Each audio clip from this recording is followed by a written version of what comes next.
자, 영국의 의회 발달을 보죠. 의회라는 말은 이제 그 파라먼트라고 하죠. 예, 영어로.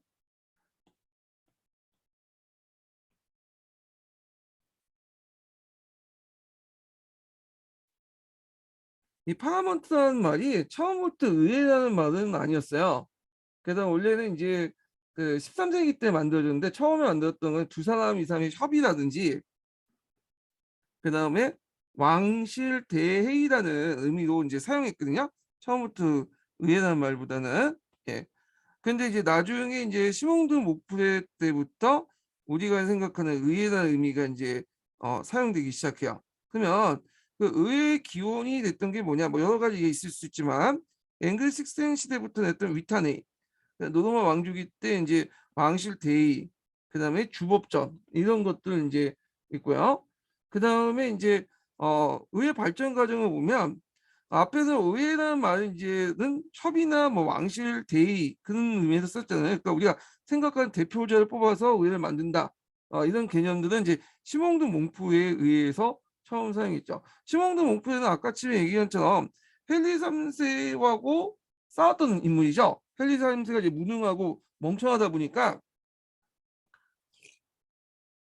그 뭐냐면 저쪽 그 프랑스 쪽에 왕비 계열에 있었던 처족들이죠. 네, 얘네 이제 대표 수장이었던 시몽드 몽프레가 귀족들을 이제 뭐냐면 이용해 가지고 단합을 해갖고 헨리 3세를 잠깐 쫓아내고 시몽드 몽프레 위에를 이제 만들어갖고 통치했는데 문제는 이제 이 몽프레를 지지했던 귀족들 사이에서 이제 나중에 대립이 일어나요. 그래서 이제 이탈하려고 하니까 이걸 보완하고자 그 당시 시민계급이나 주기사 지지를 더 얻으려고 했고 그 과정에서 그래서 이제 그 당시 의회를 소집을 하게 되죠. 각 주에서 기사 2명, 자치도시에서 시민대표 2명씩 소집해서 귀족과 고위성직자와 더불어 의회를 구성하기 위해서 이 뭐냐면 자기에게 이탈했던 그 귀족들 대신에 자기 지지 세력을 확보하려고 했다. 그래서 이게 이제 그 이때 선출된 이제 대표들이 창간 최초의 의회가 됐다. 오늘날 우리가 생각한 대표들 뽑아가지고 파견된 의회 이런 개념이 최초 이제 만들어졌던 거죠. 자, 근데 이제 문제는 몽프레가 좀 집권한 다음에 앞에서 온 것처럼 맞아 에드워드 1세에게 처형이 돼요. 그래서 이제 이렇게 한번 가서 있고 선출된 대표들이 그 일부 지역에서만 선출되기 때문에 전국적인 건 아니었다. 그러면 이제 의회 역사상 큰 역할을 했던 것이 뭐냐면 모본이에요. 예. 그래서 이게 1925년 모본이에 1997년 모본의 두 번의 모본인데 이때 모본에는 이제 에드워드 그 누구야 1세가 이제 소집을 했던 거죠. 예. 그래서 이제 서양사 개론에는 어 1295년 모범위회가 있고요. 예. 그 아니 그 1295년 모범위회가 있고 그다음에 이제 여기 2년 후에 한 번 더 소집을 했다고 해요. 그래서 1927년에 또 모범위회가 있어요. 두 번의 모범위회가 있죠. 그래서 1차의 모범위회를 좀 볼게요. 이게 왜 모범위회냐 하면 어 이게 모델 파라먼트라고 하거든요. 그러니까 의회 구성의 모범을 이루는 거야. 후에 이제 의회 구성의 모범을 이뤘기 때문에 뭐냐면 모델 파라먼트 이렇게 이제 해갖고 모범위에다고 이제 이름을 붙인 거야. 그래서 이제 이 배경을 보면 에드워드 1세가 이제 그 당시 프랑스 전쟁을 하고 있었고 그다음 에드워드 1세가 이제 스코틀랜드하고 또 전쟁을 하고 있었죠. 예, 물론 이제 그 스코틀랜드에서 이제 했다가 나중에 패하지만 하여튼 스코틀랜드와 전쟁을 하고 있었죠. 참고로 이제 스코틀랜드 내용을 좀 얘기를 할게요. 요거 그 서양사 개론에도 나왔는데 그 당시 이제 에드워드 1세가 웨일즈 지방을 정복하고 그 당시 이제 더 나아가 스코틀랜드를 굴복시키려고 했어요. 그래서 그 당시 그 뭐냐면 공격을 했는데 그때 그 멜 깁슨이 나오는 이제 브레이트 하트라는 영화 보시면 그 월레스라는 인물이 나와요. 월륨이라는 인물이.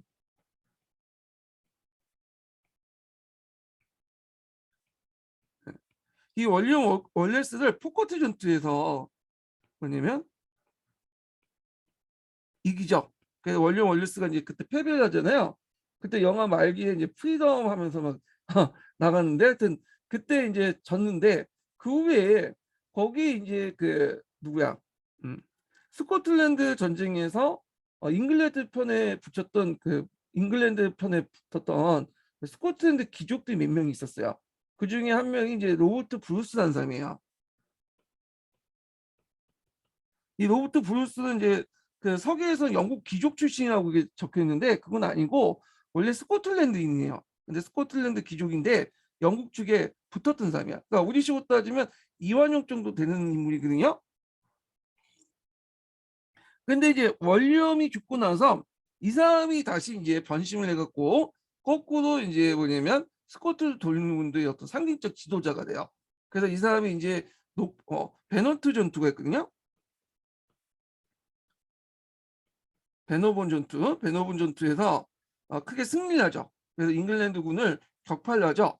그래서 이 노트 그 뭐냐면 브루스가 나중에 이제 스코틀랜드 왕이 돼요. 이 사람이 로버트 1세야. 예, 로버트 1세. 그래서 결국에 스코틀랜드를 점령하지 못하고 그냥 물러나게 되죠. 예, 요 사정이에요. 하여튼 그 당시 이제 데블 전쟁과 스코틀랜드와 에서 프랑스 제후를 대비하기 위해서 이제 데블 전쟁과 스코틀랜드와의 전쟁에서 프랑스 제후에 대비하기 위해서 전비를 마련하려고 했다. 이게 무슨 왔다 갔다 했는데 잠깐만요. 네. 스코틀랜드와 그러니까 데블 전쟁과 그다음에 스코틀랜드와 프랑스와의 제후에 대비하기 위해서 자금 마련을 위해서 그 당시 이제 그 의회를 소집을 했죠. 그래서 이제 고위 성직자, 귀족과 수호원장을 포함한 고위 성직자들과 각 주에서 2명씩 기사와 자치도시 이렇게 해서 2명씩 시민 대표 이런 식으로 했어요. 그러니까 수호원장, 귀족과 그 다음에 기사, 그 다음에 시민 대표 이렇게 이제 해갖고 소집을 했던 의회가 1290년 모범의회고요. 2년 뒤에 1297년 모범의회에서는 어떤 조치를 했냐면 그다음에 1296년 에드워드 1세가 의회 성인 없이 가세를 부과한 것에 대해서 상인과 귀족들이 저항을 했고요. 다음에 의회 지도자들이 의회 가세 승인권을 강조해서 이제 비롯됐고 결국에는 이제 어떤 결정을 논의했냐면 결국 이 의회에서는 그 에드워드 1세가 의회 승인 없이 가세 부과된 거에 대해서 이제 뭐냐면 취소를 했죠. 그래서 가세를 이제 낼 때는 의회 승인을 받는다. 이런 이제 원칙이 확립된 거야. 예. 그래서 상당히 나오는 데서 의미가 있는 거죠. 예. 의회 문제는 뭐냐면 의회 그때 이제 역할은 뭐냐? 가세 문제 외에도 국사를 논하고 법률을 제정했고요. 그다음 대표들이 제출한 능력 진정을 처리하고 이 진정이란 건 뭐냐면 보통 이제 그 각 지방사정에 밝은 대표들이나 도시 대표들이 지방 문제를 해결하기 위해서 이제 왕에게 올리는 것들 진정이라고요. 이걸 처리하거나 그다음에 보통법전이 처리되지 못한 사법업무를 처리하는 거야. 그래서 이제 여기에서 볼 수 있듯이 의회가 이제 권한을 나름대로 가지고 있죠. 일단 가세권을 가지고 있고 가세 동의권이죠. 예. 그다음에 법령을 법률 제정할 수 있는 권한이 있어. 제정. 예. 물론 왕의 이제 최종 비준이 필요하겠죠. 그 다음에 뭐 진정. 그러니까 오늘날 보면 각 지역의 이제 민원들을 이제 처리할 수 있는 권한이 있고요. 그 다음에 보통법이 이제 처리하지 못한 여러 가지 사법 업무도 일부 갖고 있는 거죠. 사법 업무. 일부 사법권도 갖고 있네요. 예. 그래서 이제 후대에 이제 이런 의회들이 선례가 되기 때문에 이걸 모범의회라고 한다. 모델이 되는 의회다. 이렇게 이제 보시면 될 것 같아요. 그래서 이제 이 모델 의회는 상당히 중요한 게 뭐냐면 군주가 이제 중앙 집권을 강화하기 위해서는 뭔가 백성들의 요구를 좀 들어줘야 될 거 아니에요. 그들이 이제 좀 발언을 허용하는 제도가 필요하죠. 그걸 이제 모범의회에서 했던 거고요. 그래서 이 모범의회를 통해서 원래 국민적 통합을 이뤘다. 소통의 장을 만들어서 국민적 통합을 만들었다. 그래서 이제 모범위원회를 통해서 거기에 참여했던 군이나 자치시 대표들이 지방 사정을 왕에게 알려주고 진정을 통해서 그리고 또 거기에 참여하면서 이제 중앙 소식도 지방에 알려주고 이런 데 의미가 있는 거죠. 예. 그리고 여기에서 좀 눈여겨볼 게 뭐냐면 여기는 안 나왔지만 여기 나왔네. 모범위의 특징이 이제 여기서 나오는데 하급 귀족인 주기사와 도시 중간 계층의 대표들이 귀족들과 나란히 앉았다는 거. 그래서 영국의 프랑스 상부하고 좀 달라요. 왜냐하면 영국의 프랑스 상부는 말이 이제 상부이지 뭐 귀족 대표, 성직자 대표, 그다음에 일반 부르주아 대표들이 각기 다른 자속들을 만들어 가지고 거기에서 집단적으로 투표해서 결정이 되는 거군요.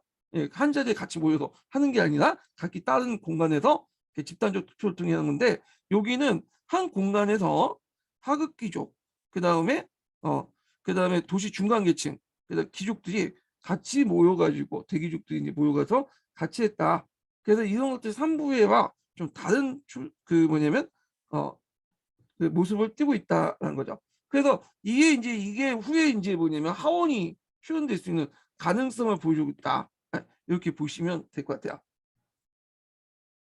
자, 그래서 이제 있고 에드워드 3세 때 이제 의회가 더 발전되죠. 에드워드 3세 때. 그래서 에드워드 3세 때는 이제 상원과 하원이 분리가 돼요. 의회 제도가 이제 확립이 되죠. 영국의 의회 제도가.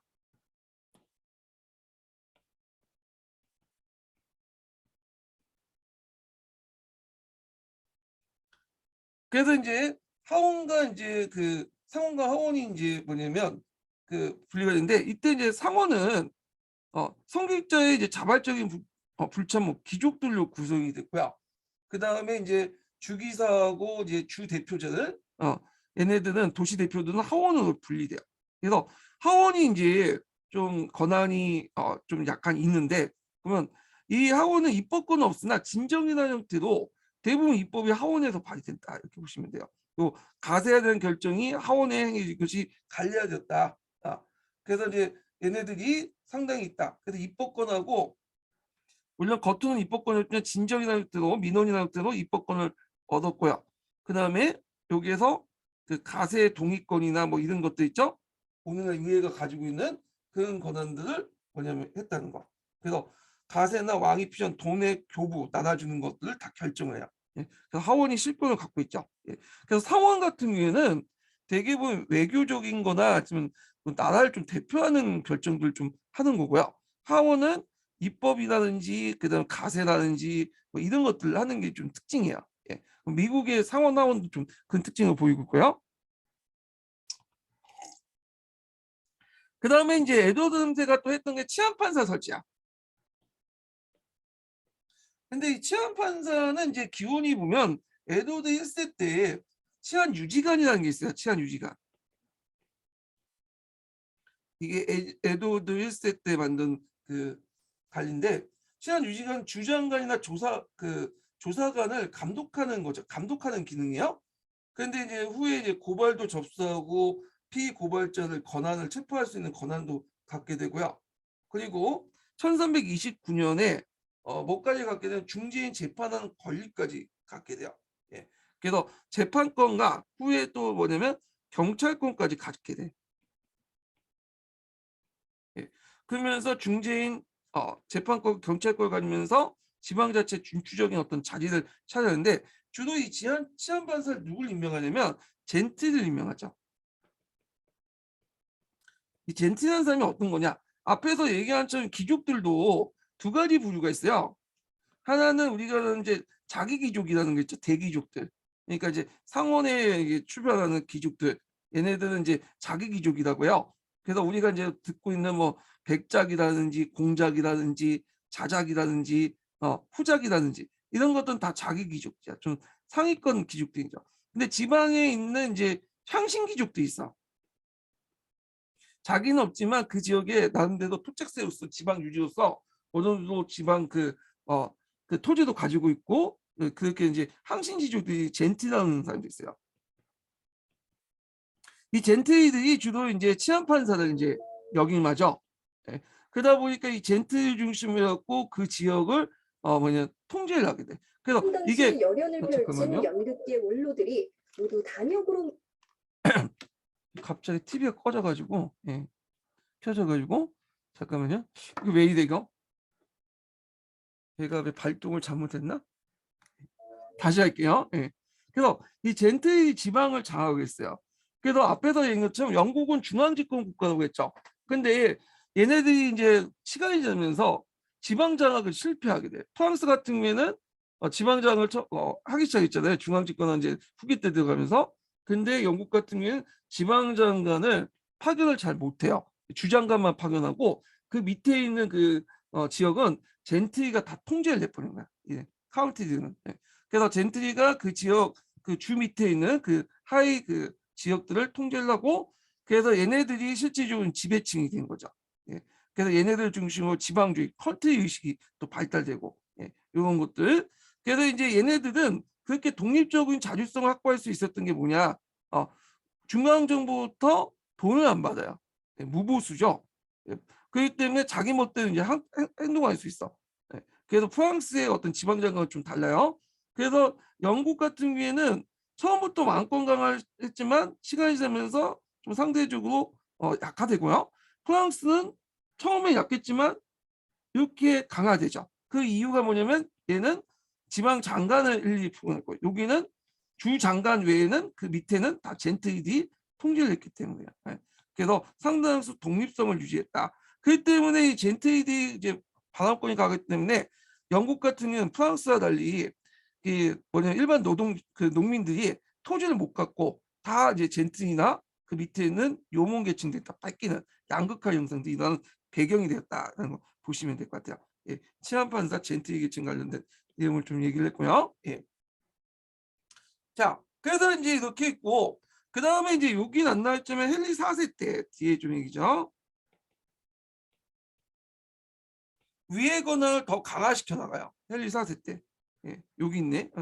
리처드 2세가 이제 있고 헨리 4세가 이제 있는데 리처드 2세는 어린 왕이거든요. 그래서 패하고 헨리 4세가 이제 그 왕이 되죠. 그 왕이 선출인데 이때부터 랭커스 가문이라고요. 헨리 4세가 죽고 이제 랭커스 가문과 요코 가문이 왔다 갔다 하죠. 그래서 장미 전쟁이 시작되는데 그래서 의회 권한 내용을 보면요. 반원에 대한 면책권을 갖게 되고요. 그 다음에 개회 중에 의원에 대한 신체 자유를 보장하는 거죠. 네. 그래서 의원의 그 개원 중에는 의원을 들어가서 체포하고 막 감옥에 구속할 수 있는 권한은 없죠. 이건 우리나라도 지금 있죠. 의회 통과한 법률에 대해서 국왕과 왕실에 의해서 수정이 불가능하고요. 부당한 왕을 폐하고 왕을 선택할 수 있는 선례를 남겼다. 뭐 이렇게 이제 보시면 돼요. 이게 이제 뭐의 선례냐면 앞에 리처드 2세가 있잖아요. 예. 이 리처드 2세 때 이제 앞에서 얘기한 와터텔란도 이러는데 이게 어린 왕이 즉위하고 그래요. 그래갖고 이제 일종의 헨리 4세가 이제 약간 걔를 폐하고 즉위를 했죠. 그걸 의회를 통해서 이제 그 뭐냐면 폐일시키는 절차를 절차를 진행했는데 이게 이제 선례가 나면서 이게 권한이 돼버린 거야. 예. 자, 하여튼 그래서 이제 이렇게 해서 이제 헨리 4세 얘기를 좀 했고 뒤에 넘어가서 프랑스를 보죠. 프랑스. 자, 프랑스는 이제 잠깐 여기 보면 처음에는 이들 왕권이 되게 약하다고 했죠. 그래갖고 이제 프랑스 왕권이 약해가지고 질질 이제 대제들에게 뭐냐면 끌려다녔는데 시간이 지나면서 이제 뭐 경원 폰테크나 뭐 여러 가지 이로 해갖고 이제 점점 힘을 강화시켜 나가요. 그래서 이제 카페 왕조는 그 뭐냐 힘이 약해서 아니 힘이 강해서 오래 사는 게 아니라 오래 살아남기 때문에 또 강해진 거죠. 이건 왕조인데 그 카페 왕조 좀 볼게요. 자, 뭐 여러 왕조가 있는데 이제 누이 필립 1세는 이제 그 왕권 아래에 있는 그 밑에 있는 소제국들은 이제 통제됐다. 뭐 그런 내용도 있고 그 다음에 누이 6세 때를 볼게요.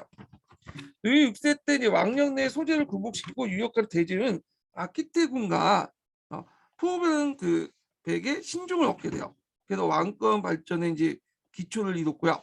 그 누이 6세가 이제 누이의 아들을 이제 결혼을 시켰는데 누구하고 결혼시켰냐면 그 아키테공이 딸밖에 없어요. 아들이 없어. 네. 아들이 없다 보니까 아들이 없고 딸만 있었어요. 이 딸을 누이 7세와 연결시켜갖고 이제 뭐냐 결혼시킨 거야. 그래서 누이 7세가 이제 즉위하니까 그 아키테공 상속녀 엘레노의 땅을 자기가 이제 갖게 된 거죠. 그러니까 엘레노 땅을 이제 결혼하면서 엘레노의 그 땅에 딱 아키테공을 아키테 지역을 얻게 됐는데 문제는 그 누이 7세하고 엘레노 사이에 결정적으로 아들이 없죠. 예. 그래갖고 결국 이혼당했어. 그래서 엘레노라는 다시 헨리 2세와 혼인되면서 요 아키테 지역 자체가 누구한테 넘어가? 헨리 2세한테 넘어간 거예요. 그래서 한동안 그 영국 왕의 영토가 됐다는 거죠. 그다음에 이제 두 번째 부인한테는 결혼이 없죠. 네, 아들이 없었죠. 마지막 세 번째 그 왕비를 통해서 결국에는 이제 왕 아들을 낳죠. 그래갖고 했는데 특히 왕비 집안이 상당히 프랑스 내 유역 대제에 있었어요. 쌍파뉴백 이런 집안과 하면서 왕권에 든든한 울타리를 마련해줬다. 그래서 이제 여기에서 볼 수 있듯이 누이 6세나 누이 7세의 사례에서 볼 수 있듯이 혼택과 상당히 열심히 했다. 이렇게 보시면 되겠죠. 예, 혼택을 통해서 영토를 확대시키려고 되게 노력을 했다. 예, 이런 것도 있고요. 그다음 필립 2세를 볼게요. 필립 2세는 기억을 해두셔야죠. 이거 예전에 21년도 기출문제에 나왔어요. 예. 그래서 이 사람이 이제 왕령을 확대했는데 보통 영국에 이제 그 잉글랜드 영토가 많았죠. 프랑스 안에.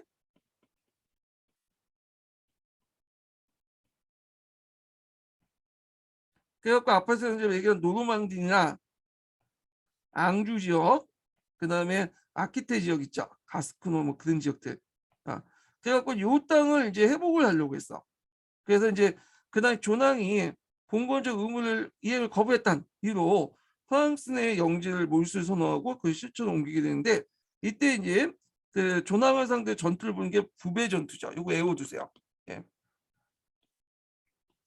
요거 관련된 내용이었죠. 그래서 필립은 그 전투에서 이김으로써 노르망디, 메인, 앙주, 트레인을 회복했어. 그래서 대부분 제후들의 신종을 받았다. 그 지역에 있는 여기가 주로 이제 어느 지역이냐면 프랑스 북부 지역에 있었던 그 잉글랜드 왕영지예요. 프랑스 북부 지역에 있었던 잉글랜드 왕의 영지죠. 그래서 남은 지역은 이제 남부 지역, 아키테부터 가스코노 그 지역을 이제 만 남았고 그 지역은 이제 나중에 백년 전쟁 때 전쟁이 끝나서 이제 누구한테 프랑스 넘어가게 되는 거예요. 네. 그래서 영국은 그 수준의 남부 지역, 아키테, 가스코노, 기에는 해안지대만 낳게 돼요. 예, 남부 프랑스 지역. 예. 그다음 왕비의 상속권을 이용해갖고 이게 아르투 백령을 하게 돼요. 아르투와 백령의 백작의 딸이 왕비인데 아마 아들이 없었으니까 상속권이 이쪽 필립 2세에 넘어가게 된 거죠. 그다음에 또 앞에서 언급한 남부 프랑스 지역 같은 게 있죠. 이노센트 3세하고 같이 남부의 알비제 십자군을 익혀서 남부 프랑스 투르주 지역을 이제 획득하죠.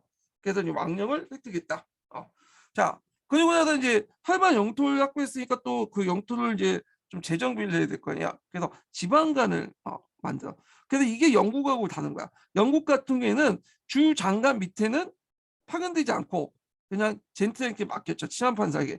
근데 여기에서는 세부적으로 강대 영토를 관리해서 바인이나 세네사 같은 지방장관을 이제 행정관을 해갖고 왕의 권한이 그 행정력이 밑에까지 말단까지 내려가도록 이렇게 했던 거죠. 그래서 이제 국왕의 관료 조직을 형성시키고 지방행정을 통제 강화시켰다 이렇게 이제 있어요. 그래서 이제 이때부터 프랑스 왕권이 지방 말단까지 강화시켜 나갔다 이렇게 보시면 될 것 같아요. 그럼 바이와 뭐고 세네션이 뭐냐?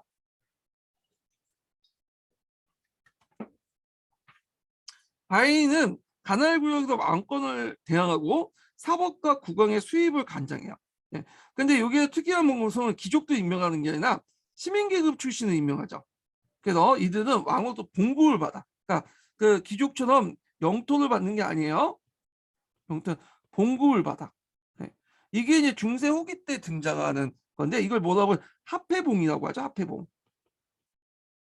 이거는 예전에 말하자 이스라엘 왕국에서 보이는 거죠. 영토가 좀 없다 보니까 합해봉을 대신했잖아요. 마찬 합해도 받아요. 그래서 합해를 받기 때문에 영토를 바탕으로 해서 이제 봉건 제후가 될 수 있는 여지를 없애버리는 거죠. 그래서 왕의 명령과 이해관계를 충실히 관리했고, 그래서 세네스는 바이오와 기본적으로 비슷해. 바이오와 그래서 사법이나 조세 징수권을 이제 하게 되는데 얘네들 좀 차이가 있는 건 뭐냐면 바이는 주 내지에 이제 구성된 그 파견된 관리인데 반해서 여기는 주로 이제 인접 국경 지역이나 적대 지역에 주로 해요. 그러다 보니까 전투 지역이잖아요. 그러다 보니까 소규모 전투를 수행할 수 있는 사람들 임명하겠죠. 그래서 주로 이제 기사 출신 성주구나 기사인데 이들도 대귀족들이 아니죠. 하위직 귀족들이죠. 그러니까 통제할 수 있는 이 사람들을 임명했다. 그래서 바이와 세대사를 파견해서 그다음 직무 수행에 있어 보조자를 필요했고, 그 바이와 세대사 직무 수행에 있어 보조자가 필요했고, 점차 그 수요가 늘면서 국왕의 그 관료 조직이 되었다. 그래서 바이와 세대사를 파견하면 얘네들만 파견하면 안 되죠. 그 밑에 있는 지방 공무원도 필요할 거 아니야. 같이 딸려 보내는 거죠. 그래서 얘네들 중심을 정점에서 지방 공무원 조직 같은 것들이 있고 국왕 관료 조직의 바탕이 되었다. 그래서 이제 뭐냐면 프랑스 국왕이 왕령을 확대하면서 그 바이와 시리즈를 그 뭐냐면 파견하고 그래서 중앙 집권을 강화시켜 나갔다. 이렇게 보시면 될 것 같아요. 예. 자, 그래서 이제 이렇게 해서 필립 2세에 관련된 내용을 좀 봤고요. 예. 그 다음에 이제 있고 그 다음에 이제 그 누이 9세를 볼게요. 이 누이 9세는 그 밑에 성 세인트가 붙어. 예. 교회에서 상당히 모범적인 왕으로 이제 칭송받는 사람이죠. 그래서 왕권을 정의와 결합시켜 윤리 차원에서 승화시킨 거야. 기독교 군주의 모범상이 됐던 사람. 그래서 앞에서 얘기했죠. 누이 9세는 십자군 전쟁을 참여했다고 했죠.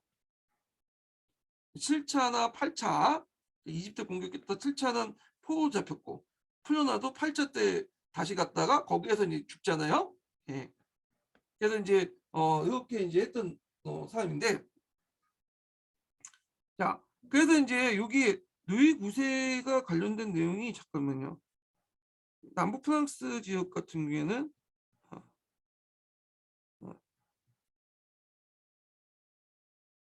영토 확대가 있네요. 예, 까딱 볼게요. 자 여기 보면 이제 영토 확대가 있는데 그 앞에서 이제 RBG 십자군이 있었죠. 그래서 투데주 지방을 이제 확보했다고 했잖아요. 이는 그런 것들이 누이 9세까지 계속돼 가지고 이 지역 더 확대죠. 남부 프랑스 지역을 랑그드와 프랑스 지역까지 확대돼서 이렇게 해요. 그래서 남북 간의 어떤 프랑스 융합했다. 그래서 이 RB 십자군은 이제 그 필립 2세부터 해서 누이 9세 이렇게 이제 보시면 될 것 같아요. 그래서 왕권을 정의와 결합시켜 윤리적 차원으로 했고, 요때 이제 정의라는 것은 기독교에서 카톨릭에서 말하는 기독교 정의죠. 자, 감찰을 파견했는데 그 세례사가 바이를 이제 했더니 얘네들이 이제 지방 장관들 어떤 확정이 많았나 봐. 그래서 우리식으로 따지면 관찰사를 파견했다 보시면 돼요. 감찰. 그러니까 관찰사보다 안찰사? 암행어사? 뭐 암행어사는 어사 정도 되겠네. 얘네들 이제 뭐냐면 파견해갖고 얘네들 지방행정관 감독을 했고요. 그 다음에 지방민의 불평을 신청하는 편 왕룡회에도 소송을 처리했다. 그 다음에 이 사람이 또 특징 고등법원을 설치했어요. 고등법원. 파리에 이제 설치했죠. 그래서 왕의 재판에 대한 상소가 날려오니까 왕실 재판에 대한 상소가 나오니까 파리에 그걸 이제 전담할 수 있는 고등법원을 설치했다. 이렇게 보시면 돼요. 원래 이제 고등법원 같은 경우에는 어떤 특징이 있냐면 그 얘네들이 이제 나름대로 왕권을 처음에 강화시켜 나가는 어떤 기반이 됐던 거거든요. 그런데 나중에 들어가면 이제 여기에 고등법원이 그 귀족들의 권한을 강화시키는데 이용하죠. 지금 뒤에 얘기할게요. 예, 구성원들이 좀 변화가 있는데 자 그런 게 또 있었고, 그 다음에 이제 여기 보면 이제 또 십자군 전쟁 때 이제 사망했죠. 8차 때 나가서 여기에서 가는데 병사를 냈죠. 예, 그 내용들 좀 기억을 해주시면 될 것 같아요.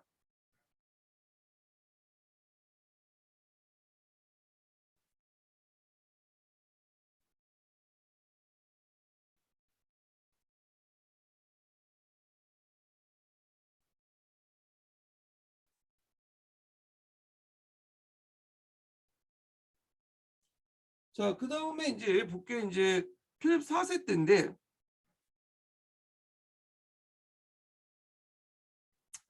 필립 4세 때인데요. 예. 거기 보면 이제 그 필립 4세는 좀 기억을 해두셔야겠죠. 3부의 소집 관련돼 갖고 예전에 한번 시험 문제 나왔잖아요. 그래서 필립 4세가 카페 왕조의 어떤 절정기야. 카페 왕조의. 그래서 이제 보면 중앙 집권을 강화시켰죠. 그래서 고등법원의 기능과 조직을 강화시켰어. 그래서 이제 3부로 이제 확대했다고 그래요. 3부로. 그래서 서현서 개론을 보면 소송을 접수하고 이를 처리하는 기관, 그다음 여러 진정과 불평 불만을 접수해서 처리하는 기관, 그다음에 사법기관을 감사하는 담당 기관, 이렇게 3부에 확대했다는데 주로 뭐 그거 외울 필요 없을 것 같고 고등법원 기능을 강화했다. 이것만 좀 보시면 될 것 같아요. 그다음에 중앙행정기구가 등장했죠. 그래서 왕실 재정을 관장하는 회계원이 창설됐고요. 그 다음에 국왕의 자문에 응할 왕실 평의회가 설치됐죠. 그리고 관료제를 강화시켜 지방행정관이었던 바이와 세네수의 수를 증가했고, 왜냐하면 이제 왕령이 확대되다 보니까 그 왕령을 이제 뭐냐면 직접 통치하기 위한 바이와 세네수의 수도 증가할 수밖에 없겠죠. 그 다음에 이제 앞에서 얘기한 3부에도 소집됐어. 3부에. 그거는 앞에서 얘기했죠. 보니파키우스 8세 갈등 속에서 프랑스 국민의 전체를 지지를 얻고자 했는데 그 당시 이제 이걸 바탕으로 해서 도시와 시민계의 성장과 그의 경제명, 정치명 비중도 높아졌다. 그래서 정치적 지지와 그 다음에 그 보니파키우스 3세, 8세와 싸우는 과정에서 경제적인 어떤 지지도 받으려고 했죠.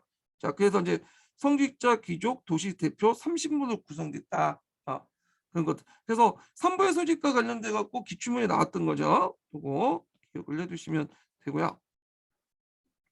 그래서 초기에는 강력한 왕권의 지휘세력을 구시했으며 간섭과 정통을 타파해서 왕권의 중앙 집권을 크게 공헌했다. 이렇게 보시면 돼요.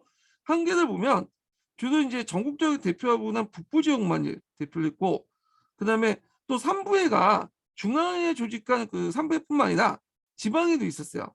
그래서 남부에서는 랑구투 3부회가 따로 있었고, 일부 지역에는 독자적인 지방 3부회도 있었다. 이렇게 있고, 그래서 이제 나중에 프랑스 대혁명 때 그 모집된 상부회들 그냥 3부회라는 통보다는 전국 3부회 뭐 이렇게 쓰자고 이제 하는 그 비판도 있는데 하여튼 뭐 이런 게 있어요. 지방 3부회도 있었다는 거.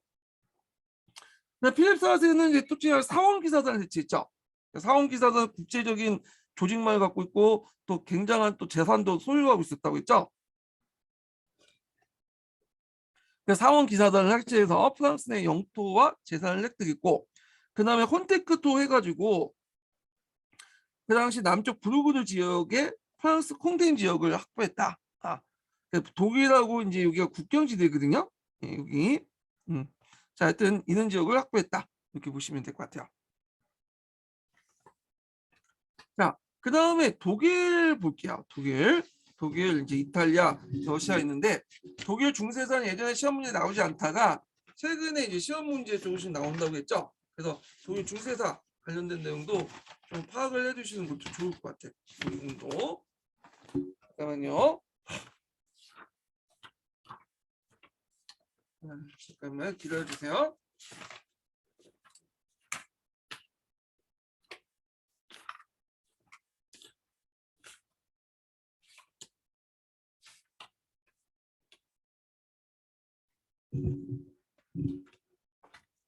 그 앞부분에 제가 독일 관련돼서 해서 이제 그 오토 1세 즉위 과정을 좀 얘기를 했고, 그 살리에르 왕조 관련된 얘기를 좀 했을 거예요. 그래서 하일 3세에서 폴란드 이사가 쭉 얘기하고, 그 다음에 이제 넘어갈 게 이제 제2계승 분쟁인데, 그 다음에 하일 3세가 죽고 나서 이제 그 계승이 이제 일어났거든요.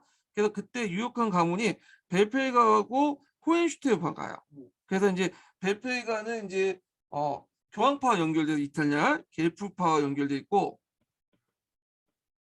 그 다음에 여기는 그 이탈리아의 이제 황제파와 연결돼 있어요. 기베린가. 예.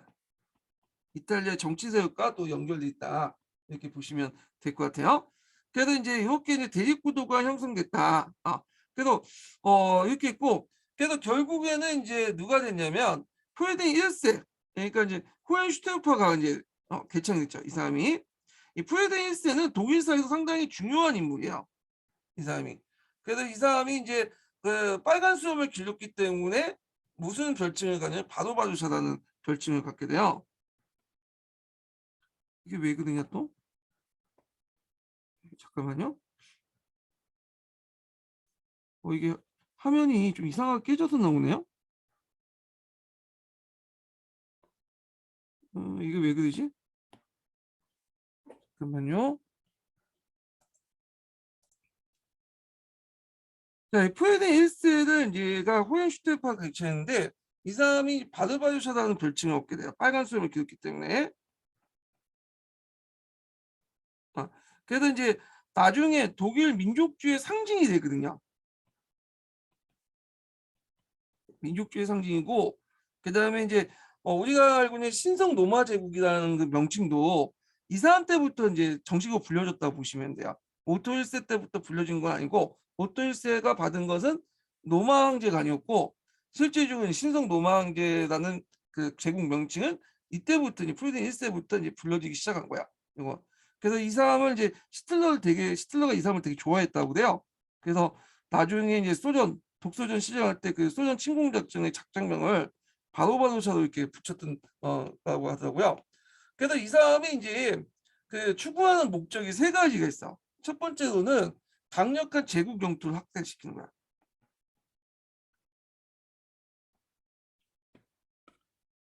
이게 왜 이게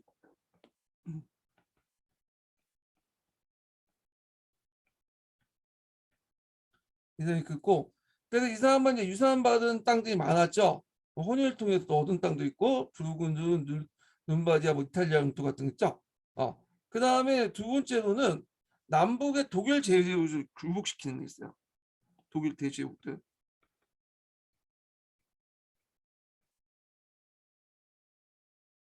그 다음에 세 번째로는 아이고 제가 한 게 아니에요 이거는. 예.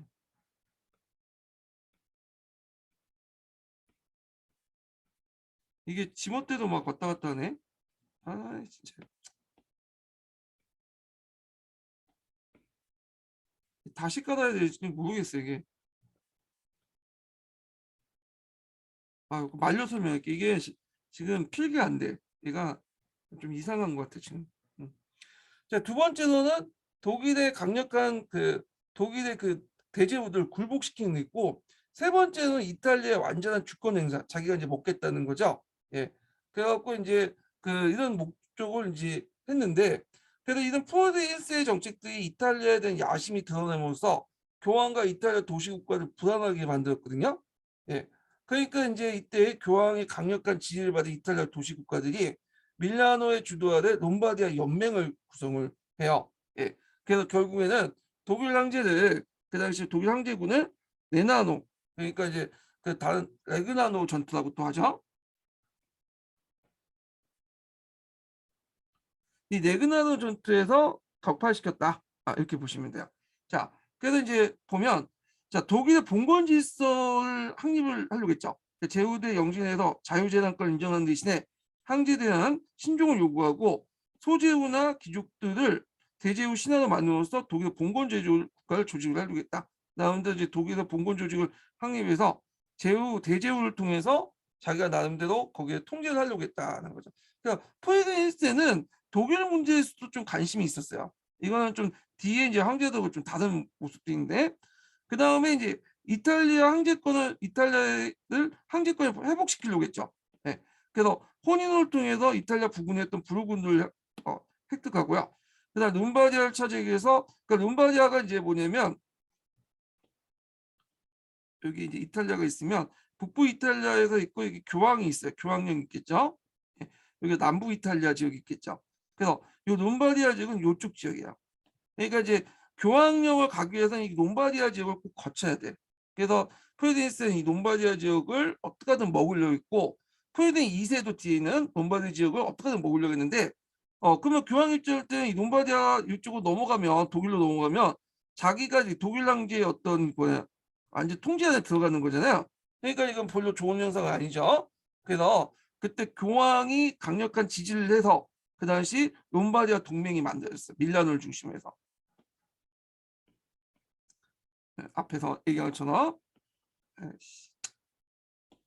이게 왜 그래? 네. 그래갖고 이제 여기에서 앞에서 레나노 전투에 격파를 해갖고 결 롬바디아에서 황제권 회복을 실패했다. 그렇지만 이제 중부 이탈리아 지역 같은 여기에는 세력을 확장했고 더 나아가서 이 남쪽에 이제 시칠리아 지역 있죠. 이 시칠리아 지역을 여기가 이제 노르마 왕조 계통이 있었는데, 그래서 이제 시칠리아 친선을 도모하기 위해서 황태자비를 시칠리아 왕료로 받아들였어요. 예. 그리고 이제 시칠리아 왕료와 그 다음에 이제 프레디 1세의 그 아들이 이제 서로 짝짝꿍 해갖고 낳은 애가 그 뒤에는 프레디 2세야. 프레디 2세. 그래서 나중에 이제 결혼을 했기 때문에 시칠리아도 신성 로마 제국의 이제 황제로 영토 들어가게 되죠. 요거도. 자, 하여튼 있고 그 제3차 십자군을 갔다가 이제 얘들 익사됐어. 예, 도중에 죽죠. 예, 강에 빠져서 어처구니없이 죽게 되는데, 자, 하여튼 그래서 이 십자군 전쟁에 참여했던 것도 뭐냐면 그 유럽 주도권 행사하기 위한 거야. 이 사람은 이거 참여해서 했다는 거. 자, 그래서 이제 프레데 1세는 나름대로 독일에도 신경 쓰고 이탈리아에도 황제권 회복하려고 했고 시칠리아를 이제 뭐냐 자기 영토에 관해서 선택도 했고 했죠. 근데 그 후에 황제들은 이제 독일 문제에는 별로 관심 없고 내버려두고 어디에만 집중하냐면 이탈리아 정책에만 집중했어. 그래서 독일과 이탈리아에서 집권적 통일국가가 발전이 봉쇄됐다 이렇게 보시면 돼요. 자, 그 다음에 이제 프레데 1세가 죽으니까 프레데 2세가 원래는 즉위를 해야 되거든요. 근데 예, 프레데 2세가 너무 이제 뭐냐면 그 잠깐만요. 예, 다시 할게요.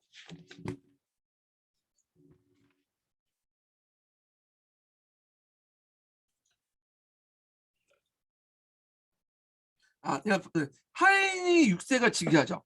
하인이 6세가. 얘가 이제 프레데 2세 1세의 아들이에요.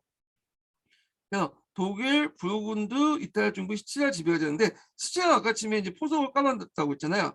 그래갖고 이제 하인 6세가 이제 시칠리아를 장악을 했다 이렇게 보시면 돼요. 예. 그래서 하인 6세하고 그 당시에 이제 시칠리아 왕녀가 결혼했는데 시칠리아 왕이 이제 그 상속권 그 아들이 없다 보니까 하인 6세한테 자연스럽게 넘어가는 그런 게 이제 되죠. 자, 그래서 이제 있고 하인 6세가 이제 죽고 원래는 프레데 2세한테 넘어가려고 했는데 예, 프레데 2세가 너무 어렸거든요. 그래서 이 사람이 왕이 되지 못하고요. 도중에 자기 경쟁 가문이었던 베벨 가문의 오토 4세가 영국 리처드의 후원으로 왕위에 오르게 돼요. 이 사람이. 그래갖고 이제 됐다. 그렇지만 프레데 2세가 이제 성인이 되니까 다시 이노세트 3세의 지지로 황제가 돼요. 그래서 프레데 2세가 이제 뭐라고 이제 구라를 쳤냐면 나를 이제 왕으로 이제 지지를 해주면 너희들을 보호해주고 더 이상 이제 이탈리아 문제에 간섭 없고 그 십자군 운동을 하겠다, 참여하겠다.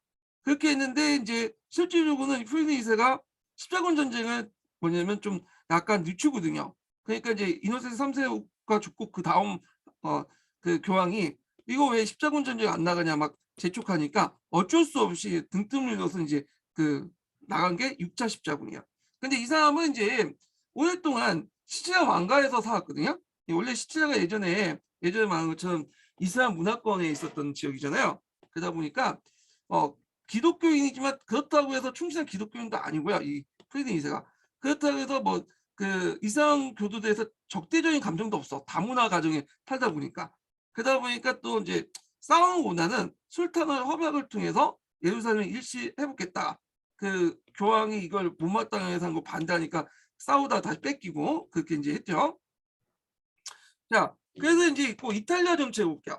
이 프레데 1세는 이탈리아 정책에 집중했죠.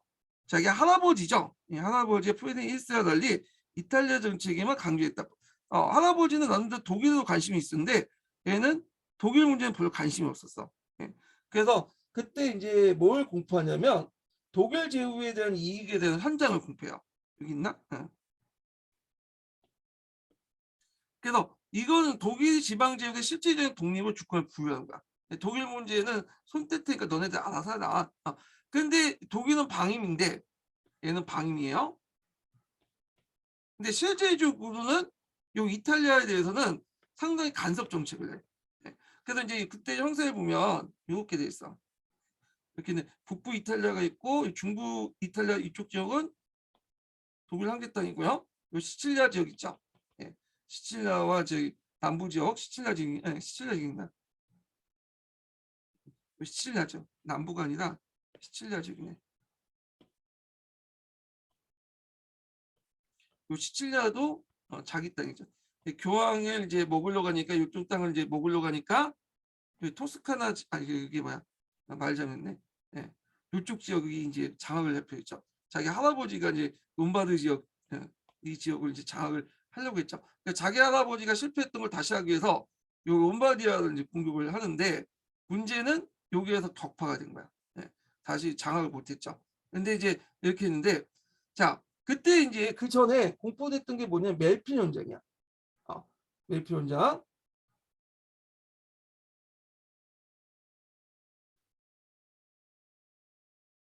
이 멜필 현장은 뭐냐면 이 시칠리아와 중부 이탈리아를 집권적 통일국가 재편성했다. 여기를 자기 땅으로 이제 만들겠다는 거예요. 여기 땅이 원래 자기 땅이잖아요. 예. 그래서 이제 봉공귀족과 도시 자치권을 대폭 축소하고 왕권을 절대하고 황제가 임명한 지방장관이 지방의 사법과 행정을 관할하겠다. 이쪽 지역의 땅들을. 예. 그러니까 독일은 내버려둔 채 이탈리아에만 강조했다. 그러니까 앞에서 얘기한 독일 제후의 이익을 위한 헌장과 전혀 다른 정책들을 하게 되죠. 예. 그리고 더 나아가서 이제 요 롬바디아 지역도 자기 땅이 아닌데도 불구하고 요 멜필 현장을 적용하겠다. 그러니까 이제 뭐예요? 이쪽에도 반발이 크지. 결국에는 이제 롬바디아 동맹 도시가 다시 그 형성되고 저항을 하게 되면서 이제 결국엔 실패하게 돼요. 실패. 그래갖고 결국에는 손 뗐다. 이렇게 보시면 돼요. 저항해서 실패해서 손을 뗐다. 자, 그 내용이 있고요. 그다음 독일 기사단 내용을 좀 볼게요. 갑자기 독일 기사단이 이렇게 튀어나오는지 모르겠는데 이때 결성이 돼갖고 이제 얘기를 한 것 같아요.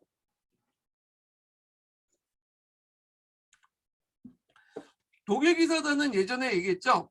예, 유럽 3대 기사단이라고. 투던 기사단이라고 해도. 투던이 이제 걔들만의 별칭이야. 그래서 이 독일의 국경을 넘어서 슬라브족들이 활동했던 기억이 있는데 요 지역을 이제 푸이센족도 있었어요. 그 당시. 푸이센은 원래는 슬라브족들이었어요.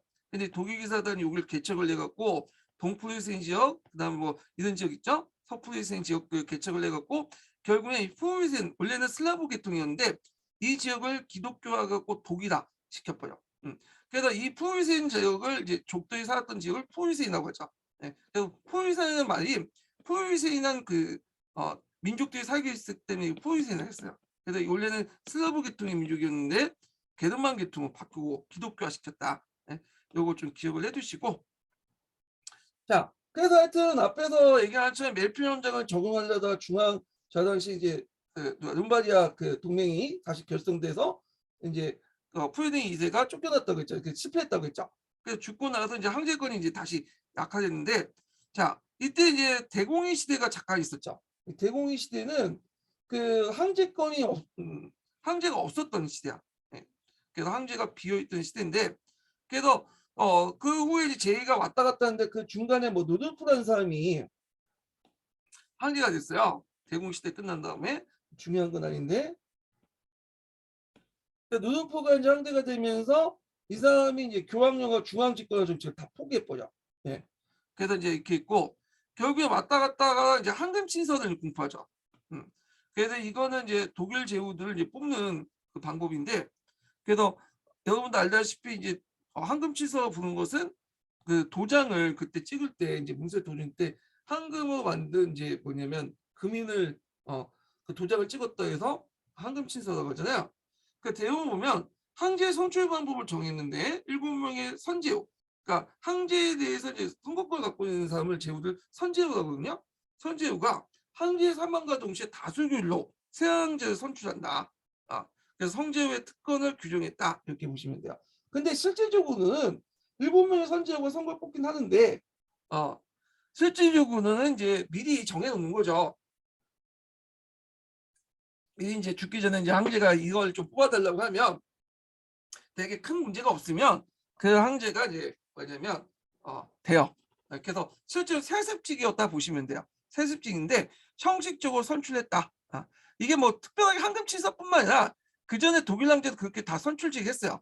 세습했는데 일단은 이제 뭐 그 이렇게 독일 제후들 모아놓고 이렇게 이제 선거를 했던 거죠. 이미 정해놓고 후보는 이것도 황금치사 마찬가지예요. 그 예전에 갈래들 그냥 좀 약간 7명 선제로 해갖고 투표권을 줬다. 확실하게 그 정도 의미가 있어. 제도화 시켰다. 예. 그리고 이제 이 선제후들의 특별 규정 그 권한을 이제 규정했죠. 그 선제후들이 상당히 많은 권한을 갖게 돼요. 7명의 선제후들이. 그래 갖고 이제 그 선제후들은 뭘 거는 재판권도 있고 그다음에 뭐 강산 채굴권, 그다음에 화폐 주조권, 간세 징수권, 막대한 권한을 갖게 되죠. 이런 특권을 갖게 됐다는 거. 예. 자, 그래서 이제 결국에는 이걸 통해서 황제 선초에 관한 문제의 발생을 방지하게 됐으나 황제권을 약화시키는 걸 확인해줬다. 확정지었다. 선거를 통해서 황제가 되는 것. 물론 이제 실질적으로는 미리 뽑아놓고 이제 황제가 됐지만 결국에는 대제후가 이제 정치 실권을 장악하고 정치 분야에 심각했다. 이렇게 보시면 될 것 같아요. 자, 그 후에 이제 제2 계승에서 이제 주도권을 장악했던 가문이 어떤 가문이냐면 원래는 이제 이게 누셈부르크가가 이제 황제의 직을 얻었는데 나중에 뭘로 바뀌냐면 오스트리아 출신의 함스부르크가 이제 바뀌어요. 합스부르크가. 요 합스부르크는 많이 들어봤죠? 네. 마지막 이제 끝에 이제 합스부르크가 신성 로마 제국을 계속 유지해죠.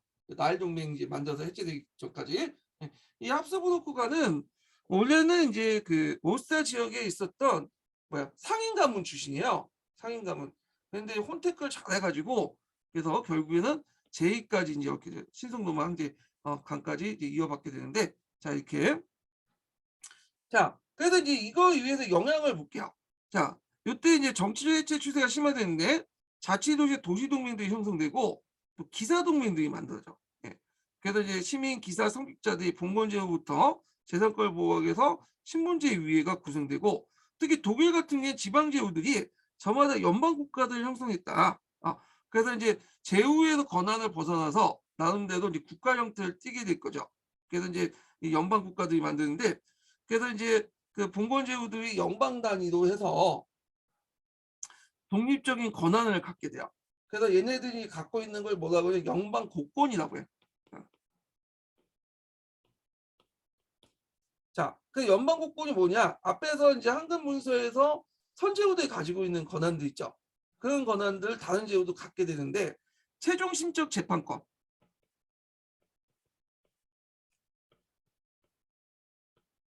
최종 심적 재판권이 뭐냐면 그 사형을 처할 수 있는 권한까지 있는 거죠. 최고 사형.